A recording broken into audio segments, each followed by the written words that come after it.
Listo. Bueno, buenas noches. Hoy vamos a presentarles el tema de hidradenitis supurativa por Verónica Berrío y Melissa Picón, estudiantes de 10º semestre, Universidad CES. Entonces, el contenido de esta presentación consiste en la definición de la enfermedad, la epidemiología, su fisiopatología, cómo son las manifestaciones clínicas, cómo vamos a hacer el diagnóstico, el pronóstico de estos pacientes y el tratamiento. Entonces, empezamos por la definición. Es un trastorno cutáneo crónico, inflamatorio y recurrente que se caracteriza por brotes de lesiones inflamatorias. Estas pueden ser nódulos, abscesos, fístulas, cicatrices, entre otras, que van a producir dolor, supuración, prurito y o mal olor. Va a afectar entonces estas zonas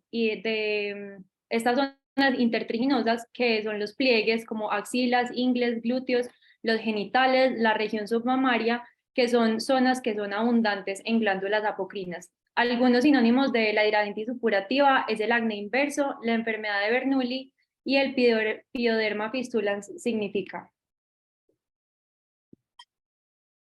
Bueno, entonces la epidemiología. El inicio de esta enfermedad va a comenzar como en la pubertad o un poco después, pero se ha visto que a pesar de que tiene una relación con la pubertad, los niveles de andrógenos séricos en los pacientes son normales. La población va a ser en su mayoría adultos jóvenes, va a afectar 3 veces más a las mujeres y no va a afectar a los niños, solo si estos presentan como pubertad precoz. La afección en mujeres es predominantemente axilar y en hombres se va a ver más anogenital. Pues ser de ascendencia africana va a significarse tener una mayor incidencia. Se ha visto que hay una alta relación con el antecedente familiar de acné nódulo quístico, también de hidradenitis supurativa o de quiste piloneal. Y la etiología es como pues desconocida, pero se sabe que el evento principal es que va a haber una hiperkeratosis folicular dentro de esta unidad pilosebácea apocrina. Listo, entonces vamos a hablar un poquito de la unidad pilosebácea. Pues está conformada por el folículo piloso que se va a asociar a glándulas sebáceas y a glándulas apocrinas. Las glándulas sebáceas van a producir entonces el sebo que se constituye por aceites que son complejos y se van a encargar de lubricar la piel. Y las glándulas apocrinas van a drenar el sudor, pues sí, el sudor que va a ser aceitoso y se va a drenar a través de un conducto dérmico que va a pasar a través del folículo y este va a tener pues su microbioma normal. Entonces, para hablar un poco de la fisiopatología, ya mencionamos que es un trastorno inflamatorio. Este se va a originar en el folículo piloso que va a ser influenciado tanto por factores exógenos como endógenos. Entonces, los factores endógenos va a ser pues un paciente genéticamente predispuesto y los factores exógenos, como los mencionan ahí, va a ser el tabaquismo, la obesidad, la fricción mecánica, el microbioma, los microorganismos que estén en el folículo piloso y todo eso va a influenciar en un individuo genéticamente predispuesto. Entonces, pues la unión de los factores endógenos y exógenos van a llevar al evento principal, que va a ser la hiperkeratosis folicular. Se va a formar entonces un tapón de queratina en el folículo piloso y va a llevar a que este se dilate, a que este se distienda y también el conducto apocrino. Finalmente va a desencadenar una cascada inflamatoria y va a llevar a la proliferación bacteriana por esta oclusión. El segundo evento va a ser la ruptura del folículo piloso. Entonces, este va a liberar su contenido de queratina, bacterias, de todas las citoquinas y células inflamatorias a la dermis y va a provocar como una respuesta quimiotáctica muy intensa que va a generar la prolongación de la inflamación. Luego se van a formar los abscesos y pues las pápulas y las pústulas. El tercer evento es la cronificación de esta inflamación y va a llevar un desequilibrio de los factores fibróticos y va a hacer que se creen cicatrices, que se creen todos estos tractos sinusales. Entonces va a llevar a que haya fístulas, se cicatricen, haya fibrosis y también pues luego vuelva a haber ulceración y esto se vuelve como un círculo vicioso. Es importante mencionar que al principio de la enfermedad la flora bacteriana de la piel es normal, pues hace parte del microbioma normal del folículo. O sea que esto no es una enfermedad infecciosa, no es una enfermedad contagiosa y el origen pues principal no es infeccioso, pero a medida que avanza la inflamación se puede dar una sobreinfección bacteriana. Listo. Entonces, como factores medioambientales, tenemos muy importante el tabaquismo y la obesidad, que son factores inflamatorios que, pues, el tabaquismo que desencadena la enfermedad y la obesidad que la agrava. Los factores hormonales están como, pues todavía no están tan bien descritos cuáles son las funciones de los andrógenos, porque ya, como lo mencioné, los andrógenos séricos son normales, entonces si bien estos tienen un efecto en la fisiopatología de la enfermedad, va a ser un efecto local, pues a nivel del folículo piloso. Y en cuanto a los estrógenos, tampoco está bien determinado, pero sí se ha visto que las mujeres tienen brotes, pues que se les activa más la enfermedad cuando tienen la menstruación, que presentan algunos cambios cuando están en embarazo y otras que presentan mejoría con la menopausia. Bueno, los factores genéticos, se han encontrado algunas mutaciones genéticas en 1/3 de los pacientes. Dale clic, por favor. Ya, sí. Entonces, estos genes que se ven ahí son pues los que se han visto relacionados y esos constituyen la formación de unas proteínas que hacen parte de un complejo llamado gamma secretasa y este es fundamental pues para la inmunología y para la maduración de las células del folículo piloso para que todo esto tenga como un proceso adecuado. También se ha visto que los factores infecciosos son importantes para pues como para cuando se agrava esta enfermedad, porque influyen en los brotes y sobre todo cuando ya se forma un biofilm bacteriano que es más difícil, pues que dificulta el tratamiento de la enfermedad. Y los factores inmunológicos, algunas células y sus mediadores inflamatorios están sobreexpresados. Se ha visto que el factor de necrosis tumoral alfa y la interleuquina 17 son citoquinas que son claves para esta enfermedad. También se ha determinado que en los pacientes con el tejido lesionado hay más factor de necrosis tumoral alfa que en pacientes con psoriasis y ambas citoquinas se relacionan con la gravedad de la enfermedad.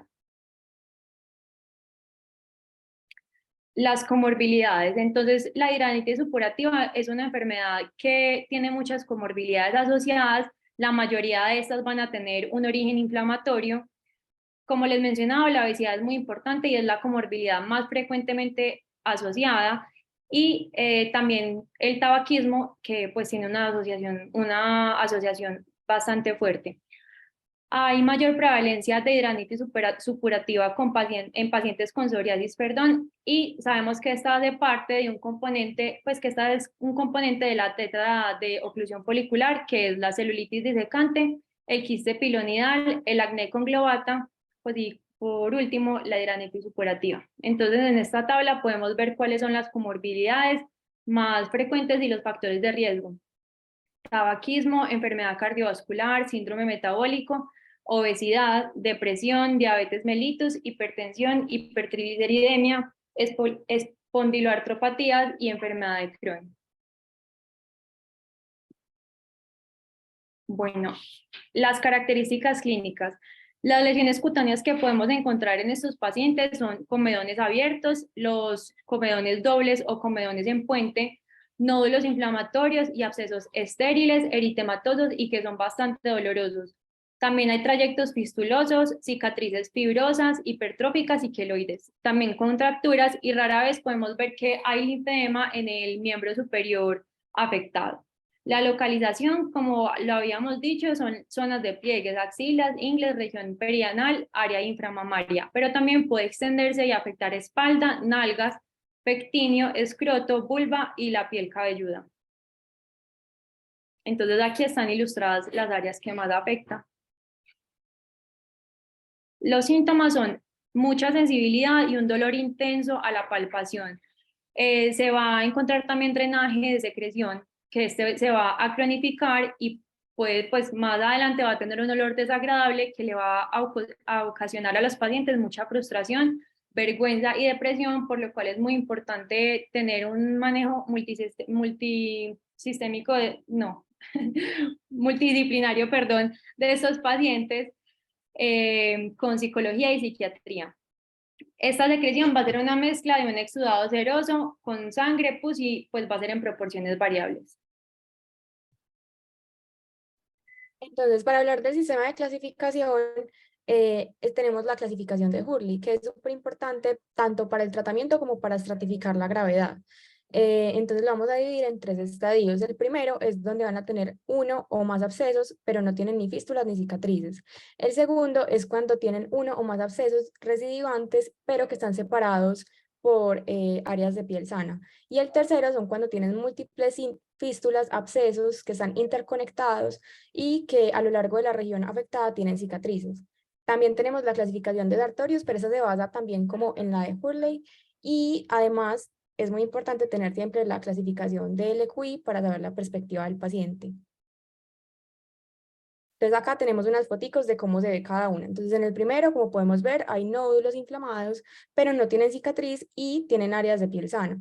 En la segunda tenemos nódulos con leves cicatrices, pero entre ellas hay piel sana. Y en la tercera ya tenemos muchas lesiones inflamatorias con fístulas, unión entre todas las lesiones y cicatrices profundas.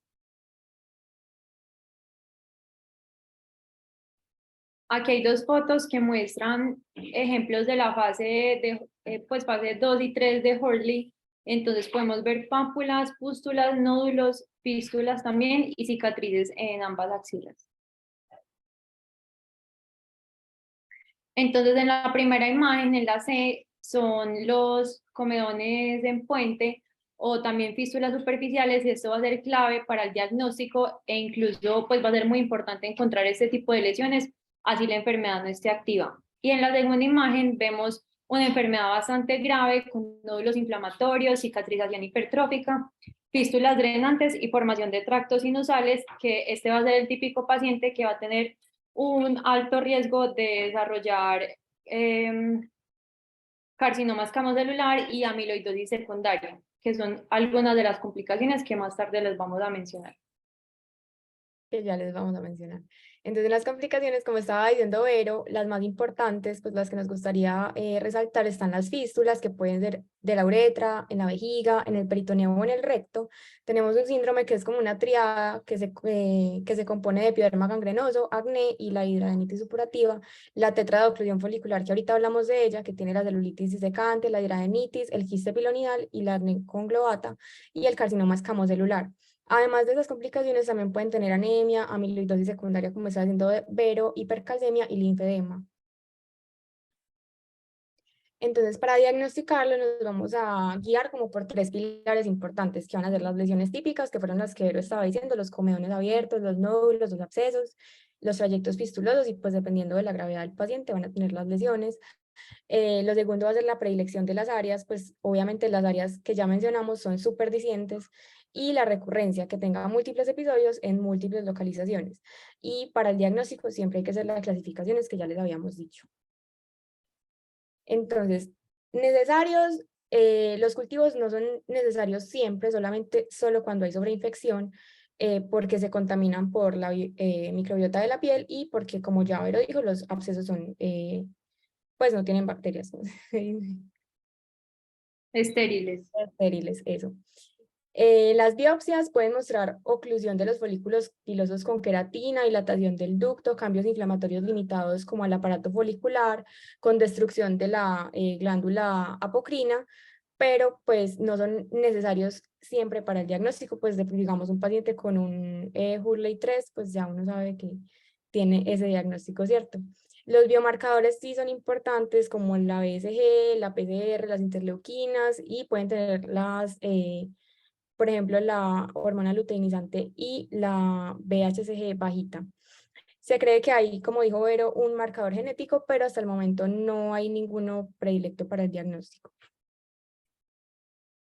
Bueno, acerca del pronóstico y la evolución de estos pacientes, hay unos que tienen sí o sí mal pronóstico, que son los que tienen afectación grave con alta morbilidad, con dolor crónico, cicatrización que puede causar hasta restricción de la movilidad, y lo que ya nos había dicho Vero, el tabaquismo, el sobrepeso, tener diabetes y la tetra de oclusión folicular, todos estos nos van a dar mal pronóstico para el paciente. mientras que marcadores de buen pronóstico van a ser algunos pacientes que tienen la enfermedad leve, pueden tener remisión espontánea a los 35 años. Si es leve, puede que los pacientes no busquen tratamiento y el tratamiento adecuado en cualquiera de los estadios disminuye síntomas y puede prevenir las complicaciones. Y un seguimiento multidisciplinario, como ya había dicho Vero, con psicología, dermatología y medicina del dolor. Entonces el tratamiento es un tratamiento con múltiples pilares que les voy a hablar de todos, pero al final les voy a mostrar como una escalita que muestra como qué hacer de verdad con cada paciente, porque es que hay muchas cosas como por hacer, que eso es muy bueno. Lo primero siempre va a ser el manejo del dolor, puede ser desde lidocaína tópica hasta pues ya escalar con acetaminofén, AINES, y cuando el dolor es crónico, pues llegar a los opioides o incluso a la pregabalina pues como anticonvulsivante. Siempre tienen que tener limpiadores y queratolíticos, como la clorexidina, el peróxido de benzoilo, y como queratolítico está el resorcinol, perdón, que es una crema que viene al 15% y es un antiséptico y queratolítico que pueden usar hasta 2 veces al día en los estadios leves a moderados, pero que se ha visto que produce dermatitis, pero es muy bueno porque disminuye dolor y la duración de los abscesos. El antibiótico tópico, que vamos a preferir la clindamicina en solución al 1%, a pesar de que puede causar resistencia bacteriana. Y el esteroide intralesional, que es un pilar muy importante del tratamiento cuando hay nódulo o absceso agudo, y se usa la triamciclona de 3 a 5 miligramos por mililitro, y siempre se hace el drenaje quirúrgico también, si es solamente un nódulo. También tenemos el antibiótico sistémico, que se puede usar la tetraciclina. Se recomienda para leve a moderada por 12 semanas o a largo plazo en algunos casos. Y la combinación de clindamicina con rifampicina, que es efectiva como segunda línea en leve a moderada o primera línea en la enfermedad severa. Y tenemos también los agentes hormonales, que en las mujeres podemos usar anticonceptivos orales o espironolactona, la isotretinoína, que vamos a tener como segunda línea en los pacientes con acné severo y concomitante, y el esteroide sistémico para dolor e inflamación grave, que se utilizaría prednisona 70 miligramos al día por 2 o 3 días con reducción gradual por 14 días. Y hay otros, como los inmunosupresores, que por ahora no se recomiendan, los inhibidores de la TNF-alfa, que han mostrado resultados prometedores como en casos muy graves, y en algunos casos el láser de dióxido de carbono. Entonces, el tratamiento médico, todo lo mencionado anteriormente, dependiendo de la necesidad del paciente, que ya les voy a mostrar la escala, acompañado siempre del tratamiento psicológico por la depresión por el dolor, el manchado en la ropa, la secreción que huele maluco, que es purulenta, y pues por la región, porque en región anogenital obviamente afecta más, y el tratamiento quirúrgico, que se va a basar como en la ablación de los nódulos, en el drenaje, y en la enfermedad crónica se podría pensar en la ablación completa de la zona con tejido, con injertos de tejido. Y acá está la escala, pues como para, no la voy a leer, es solamente como para que tengamos una idea de que en cada uno de los pacientes y en cada uno de los estadios hay mucho por hacer y cada uno tiene su tratamiento ya definido. Ya. Súper bien, niñas. ¿Alguna Gracias. pregunta? Cristi, ¿empiezas tú o empiezo yo? Dale, dale si quieres tú. Listo, perfecto. Nada, lo hicieron súper bien, creo que estuvo muy conciso, muy concreto a lo que tenía que ir. De hidradenitis, yo creo que cada vez hay más, pues como que se está enfocando un poquito más en eso. Ustedes van a ver que siempre que a una patología le encuentren un biológico, cada vez la industria se va a centrar más en investigarlo, pues y eso es positivo, pues digamos que a la larga se encuentran más cosas y eso hace que le pongan un poquito más de atención. Cositas ahí, digamos que por ejemplo, no sé, pues si esté hablando ahí bobadas, por así decirlo, ya Cristi me corregirá, pero en nuestro entorno, a ver, ¿qué es lo que pasa?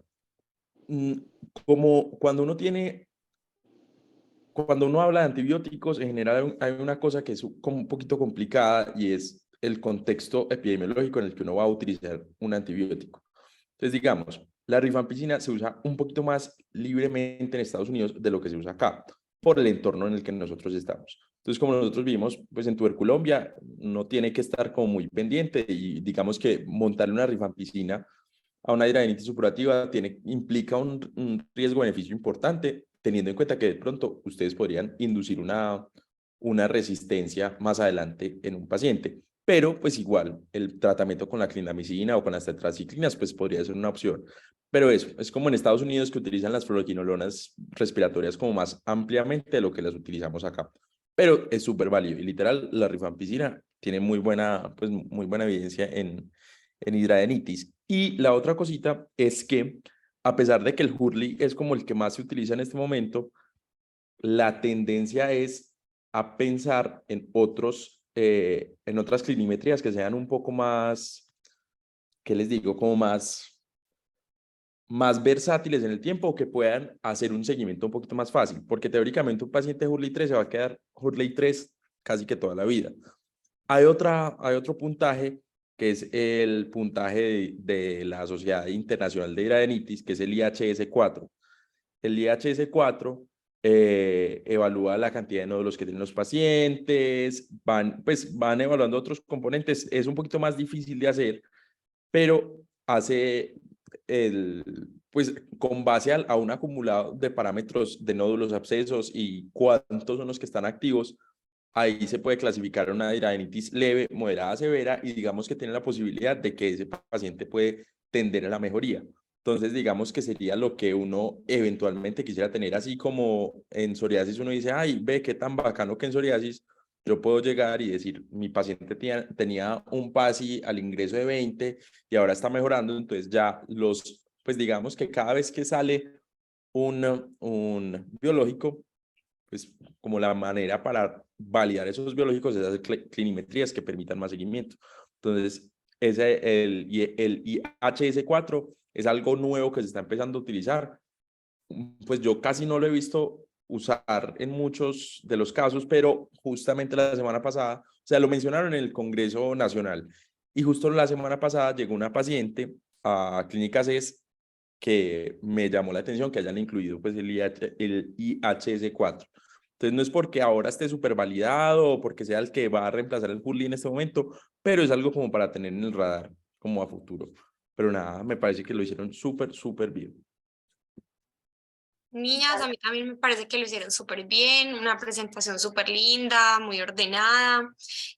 Me parece que la hidradenitis es un tema que tiene como algunas cosas difíciles porque como decía PJ, es una enfermedad que ya necesita un biológico, entonces toda enfermedad que necesita biológico es importante. Lo primero que quiero decir es que esta sí es de las enfermedades que ustedes como médicos generales pueden diagnosticar rápido porque llegan muchas veces llenos de nódulos, llenos de cicatrices, ya las cicatrices son muy difíciles de curar y los pacientes dicen es que he ido varias veces donde el médico porque me salen nacidos en las axilas. Yo sé que eso puede ser normal y la colonización por el Staphylococcus aureus es muy común, pero si un paciente en 6 meses ha tenido más de 2 episodios de foliculitis a repetición, ya empiezan a sospechar porque la hidradenitis empieza así. Eso pues como de que hay que cultivarlo y hacerle biopsia, no siempre, eso es más cuando uno está dudando si es un absceso como muy grande y si hay que darle antibiótico como rápido porque está febril y todo, pero de resto son personas que se mantienen llenas como de pápulas inflamatorias en las axilas y en las ingles. Entonces, me parece que es súper importante que lo empiecen a sospechar en un paciente que lleva más de 2 episodios en 6 meses. Cosas que puedan hacer ustedes desde el principio, mandar doxiciclina, lo que decía Pires de la rifampicina es como una pelea eterna. Yo he visto que los dermatólogos lo siguen mandando, pero la primera línea es una doxiciclina. El jabón con clorexidina es súper importante. Otra cosa, mandar, por ejemplo, espironolactona, ver si tiene un síndrome de ovario poliquístico y está en rangos como de intolerancia a la glucosa, entonces hay que ponerle una metformina. O sea, son cosas que uno puede ir haciendo. Y ahora la herramienta más útil es la ecografía, que tiene que ser con análisis Doppler. Siempre la deben mandar así. Y el diagnóstico no solamente lo hace un dermatólogo, sino que el radiólogo tiene que ver la ecografía y con eso se clasifica mejor en el Hurley modificado. Y lo que decías, Meli, del biológico, ahora yo te digo, ya se usa incluso desde un Hurley uno, pues en ciertos, más de 1A, ya como que uno piensa que la hidradenitis es una enfermedad con la que los pacientes sufren tanto que no hay que esperar que evolucionen hasta un 2 o un 3 para empezar el biológico. Van a ver que en Medellín hay una clínica que se llama Clipso, que es donde ven como todas las enfermedades que necesitan manejo biológico, y muchos pacientes que uno diría, no, pero no están tan mal, están en tratamiento con adalimumab. Listo, hasta ahora les ha ido súper bien. Hay otros biológicos que se están estudiando, anti-interleuquina 23, pero con los anti-TNF, con el adalimumab, la respuesta es súper buena. La preocupación es lo de la tuberculosis, pero para que sepan que no es tan raro que los pacientes usen tratamiento biológico. Y bueno, y lo de complementar con las cosas tópicas, clindamicina, retinoides, está súper bien. Pero sí, es un tema que es muy largo y van a ver que hay pacientes que no están tan mal. Pues, o sea, hay pacientes que tienen una hidradenitis chiquitica, que les sale siempre unos nodulitos y a esos, por ejemplo, se los infiltra con triamcinolona y ya. Pero para estos mucho más extensos, sí se empieza mucho más rápido el biológico. Así es. Y Meli fue de las que le tocó en el grupo en el que me hicieron quedar súper mal. Yo les hice una vez un seminario de alopecias y dije, no, pues sí, la celulitis, y no, pues se puede asociar a la tetra de oclusión folicular, eso es rarísimo. Y al día siguiente llegó un paciente con tetra de oclusión folicular. Pero igual, siempre Ay, pregunten si tienen el antecedente del acné nódulo quístico y todo eso, porque pues uno a veces encuentra esos casos de libro que uno dice, tiene todo. pues, Para pero que yo hice mi proyecto de investigación de hidradenitis y no hubo ninguno que tuviera la tetra. Entonces es verdad, como uno no lo ve, pero pues tiene todo el sentido porque la fisiopatología es muy parecida y porque era tosis y todo. Pero sí, es porque no es tan común. total, total. No sé si ustedes niñas les quedó alguna duda o a otros de los que están. Cristi, yo tenía una pregunta. Sí, vale.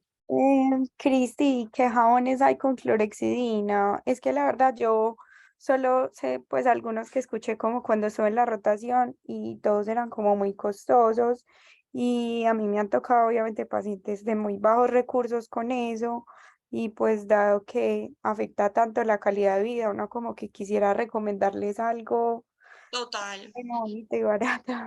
Mira, el Genocutan y el Germisdin, que son como los que uno casi siempre recomienda, esos son muy caros.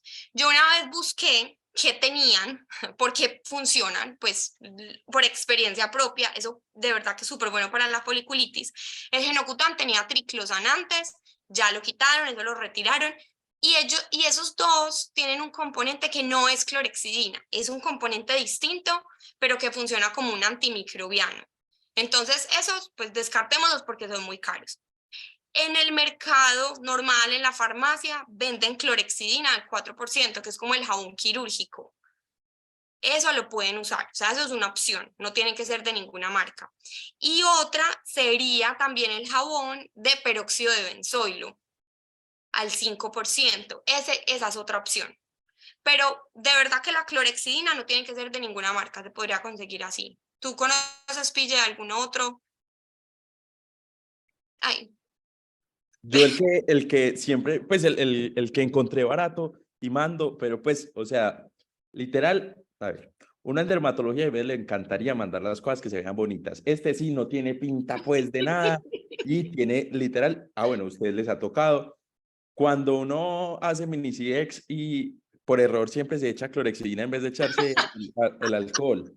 Esa marca la venden súper básica, pues súper normal. Entonces, por ¿cómo es que ejemplo, se eso se llama? llama quirucidal, Eso, curiosidad. el quirucidal. Entonces, Ujú, el frasco de 1 litro vale 30.000 pesos. Entonces, sí. súper bien y ustedes les insisten. Lo mismo que, a ver, si uno sale de una rotación de dermatología y no le queda claro que los baños son solamente las alitas y el motor, no pasó por dermatología. Entonces, lo Total. mismo, súper enfáticos en que con cuidado, que ese jabón es para que le rinda mucho tiempo Ujú, y demás. Entonces, el Quirucidal diría yo que es como el más barato. ese, total. Y reemplazaría el jabón de baño diario. O sea, se empiezan a bañar con clorexidina todos los días. en las alas, en el motor, sí. Sí, sí. Sí. Ok, todos los Pues días no muy eso. Y adentro no del se tiene que- motor, No, Ajá. no, no. Sí, no, yo sé. pero Pero solamente una vez al día, o sea, el baño normal, el bañito de sí, uno. Ya. sí, sí, sí. Ok. El baño normal, Así. pero son Listo. cosas que funcionan, de verdad, esa descolonización. Y dejar de fumar, eso también Total. aumenta mucho la creatinización. Y respecto a lo de la descolinización, también se les puede mandar lo de la mupirocina o eso que uno le manda como en las fosas nasales y todo eso, o no, en este caso no. Pues sabes que yo no he visto casi eso en hidradenitis. Yo no sé si las niñas que buscaron vieron eso, pero no, de pronto es como porque como la parte más importante no es como esa, pues como al principio no es tanto la infección, entonces no sé si descolonizar sirva mucho. Nunca lo he visto. Podría tener sentido, pero no he visto como que sea mandatorio hacerlo, no. Ok, no lo decía como también por lo de la clorexidina, Sí, pues como, yo creo que, o sea, lo de la clorexidina es mucho más como también por un efecto como de barrera, o sea, como de mantener eso, como de quitar la hiperkeratosis ok, y de mantener eso muy limpio, disminuir el sudor, porque mira que tiene que ver mucho como con la fricción, entonces creería que es más por eso y de pronto pues también como por su efecto, es verdad, antimicrobiano. Pero ahora que me preguntas lo de la descolonización, no es como dentro de los pilares del tratamiento, no lo tengo. Exacto, y se vuelve como esas cosas, digamos, como muy bien lo dijo ahorita Vero y Meli. O sea, si tú tienes un paciente que tiene hidradenitis supurativa y tiene acné, la isotretinoína va a ser perfecta. Lo mismo va a pasar que si tú tienes un paciente con Ujú. hidradenitis supurativa y hace foliculitis y aparte hace unos forúnculos impresionantes, ese es el paciente que sí o sí pues se va a tener que llevar su descolonización. Pero que por la hidradenitis per se se tenga que descolonizar, no, porque teóricamente es un proceso de disqueratosis más que la sobreinfección. Yo les iba a decir una cosa, yo sé que uno lee unas dosis demasiado altas, y dicen en muchas partes, pero la prednisolona, no sé si fue, pues en alguna parte dijeron como 70, es demasiado alto. No sé si oí mal, pero incluso 50 miligramos es demasiado. O sea, cuando un paciente con hidradenitis tenga una crisis, uno sí le puede poner esteroides, pero una dosis más bajita, 30, no tan alta. Yo tengo una pregunta, Cristi, con lo que dijiste de la ecodoppler. Entonces, ¿uno cuándo manda? Ujú. Pues uno Desde el principio. O siempre. sea, no, o sea, tú, por ejemplo, tú crees que la paciente tiene una hidradenitis porque tiene un cuadro de foliculitis y de forúnculos recurrentes, porque tiene los factores de riesgo, porque está en las zonas afectadas. Tú le viste el comedor en puente, si tú ves un comedor en puente, ya, tú dices, ya, esto sí es hidradenitis. Cuando tú ya tienes los criterios clínicos, ahí mandas, así sea un Hurley 1, ahí mandas la ecografía. Listo, súper, Siempre, siempre. listo. Cristi, ¿cuál es que es el nombre de esa ecografía que es como especial? Ecografía de tejidos blandos con análisis Doppler. Y hay un radiólogo que es experto en leer eso. Se llama, Gracias, mira el Cristi. nombre, pues el apellido es Pacheco, pero Leonard Pacheco. Yo tengo una pregunta. Dale, Cristi. Sí, no, dale. Pero es por pura curiosidad. Yo quisiera saber si ustedes han visto, no sé si casos o algo así que se relacione la hidradenitis supurativa con el vaping. No. Ay, no sé. La verdad, pero muy buena pregunta. No, yo no, pero pues lo mismo, yo soy un bebé, pues tengo 5 meses, entonces pues no sé. Pero sí es algo, la verdad, muy Sí. interesante como Y es que tú evaluar has esa visto. posibilidad. ¿Tú has visto algo del tema? No, no. Pues me surgió la pregunta, no he visto, pero como ustedes pues tienen como más contacto con pacientes, obviamente, no sé si de pronto. Pero como por lo de fumar, Vero, ok. Sí, Como- obvio, pues como el tabaquismo es como la comorbilidad más asociada a la hidradenitis supurativa, aquí pues como algo relacionado con el vaping, que sea diferente pues como el cigarrillo, sino esas pues las otras sustancias químicas que tiene el vaping, que No tienen los sé. Pues porque yo como lo que tengo en mi cabeza, pero no se lo tendrá que corroborar, es que o sea, yo no sé si ustedes han visto que la gente que fuma tiene muchos comedones, pues tienen incluso como más riesgo de Fabry Rakuchó, bueno, tienen, porque pues tenía yo en la cabeza, no sé si me lo inventé, que la nicotina es como la que tiene el efecto de aumentar la proliferación en los queratinocitos y por eso da la hiperkeratosis, que era como la nicotina, pero no sé si sea eso, si sea otra cosa del cigarrillo y sería pues interesante ver eso. Igual Yo como coincide la edad. había visto que pues como por la producción de radicales libres y Ujú. como eso también sucede es por pues el vaping. Ujú. Sí, como toda la parte inflamatoria podría ser. Eso, pues la verdad, es que el problema es que el vaping está muy nuevo, por así Ajá, decirlo. Sí, Pero hacerle un casos y controles a eso sería muy interesante. O sea, sí. ver en retrospectivo de qué pacientes con hidradenitis han tenido como esa exacto. Sí, hay que exposición. esperar, todavía es demasiado nuevo, pero Ajá. sería bueno. Listo, gracias. Para que lo dejes en el tintero por ahí cuando ya sea Sí, sí. R3, Vero. Cuando pasa la residencia. Sí, No, súper, excelente, niñas. En serio que súper súper, bien. súper bien. Qué grupo tan Gracias. bueno. Literal. Ay, muchísimas gracias. Y no, entonces ya. A ustedes, chao, mil gracias. Chao. Descansen, chao. Chao. Chao. Chao.